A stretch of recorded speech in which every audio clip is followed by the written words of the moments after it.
Hi, Shalom, and welcome back to Who Knew It Was Jewish. We are on episode 136, and today's topic is the Berenstain Bears. Stanley Berenstain was born to Jewish parents on September 29th, 1923 in Philadelphia, Pennsylvania. Stanley met Jan on their first day of art school at the Philadelphia Museum School of Industrial Art in 1941. During World War II, Stan served in the Army as a medical illustrator, while Jan was a draft artist for the Army Corps of Engineers, in addition to working in an aircraft factory. Jan fashioned a pair of wedding rings from spare aluminum collected at the later job, and the two married on April 17, 1946. The Berenstains were very successful cartoonists with several adult humor books and magazine credits to their names before the Berenstain Bear books ever came along.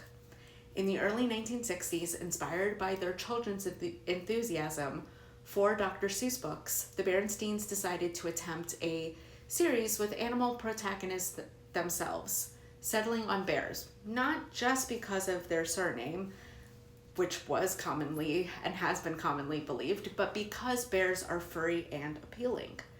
Papa Bear, an overeager, bumbling carpenter; Wise Mama Bear, a housewife and perfectionist; and of course, their children, Brother Bear, originally named Small Bear actually, and later additions Sister Bear and Honey Bear.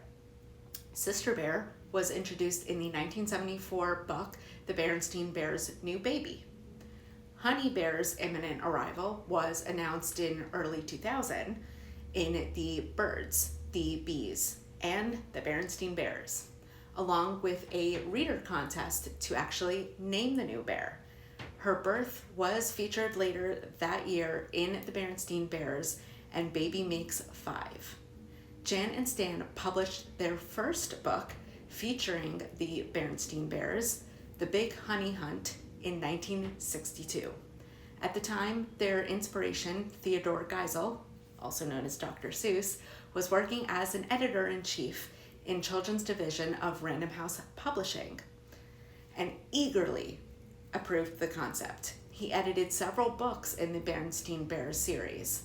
In an interview, the Berenstains said that a big reason behind their inspiration for the books were some of the experiences that parents faced, as well as some childhood tribulations when they were kids themselves. The second Bear book, The Bike Lesson, appeared in 1964, featuring the names Stan and Jan Berenstain instead of Stanley and Janice.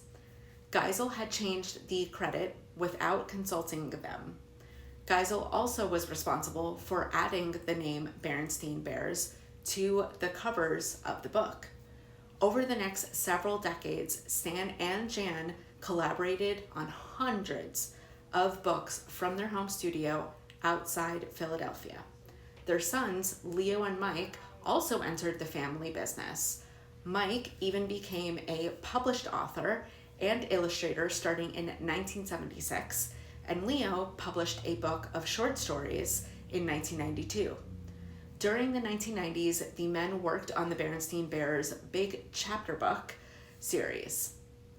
And according to Mike Berenstain, confusion over the name has existed since his father's childhood, when a teacher told him there was no such thing as Berenstain, and the correct spelling was Berenstain. A few examples of the Berenstain spelling have been found in references to and knockoffs of the original merchandise and publications and cartoons for the series, and used an ambiguous pronunciation which may contribute to the false memory of where there was that name confusion. Stan unfortunately passed away in 2005, and Jan passed away in 2012. Mike worked with his parents on several Berenstain Bears books and has continued to create new books in the franchise on his own, while Leo has continued to be involved with the business side of the franchise. Thank you so much for joining me for today's episode. I certainly hope you enjoyed it. Make sure to tune in next week for a new episode. And of course, don't forget, we have merch. So if you'd like to support the series, please take a moment to check out the Who Knew It Was Jewish merch shop. It is pretty much located anywhere where you can find a link on any of my socials, or you can just go to whoknewitwasjewish.threadless.com to purchase some wonderful apparel, and we even have some terrific accessories as well. Well, thanks again, and I will see you next week for that episode. Bye.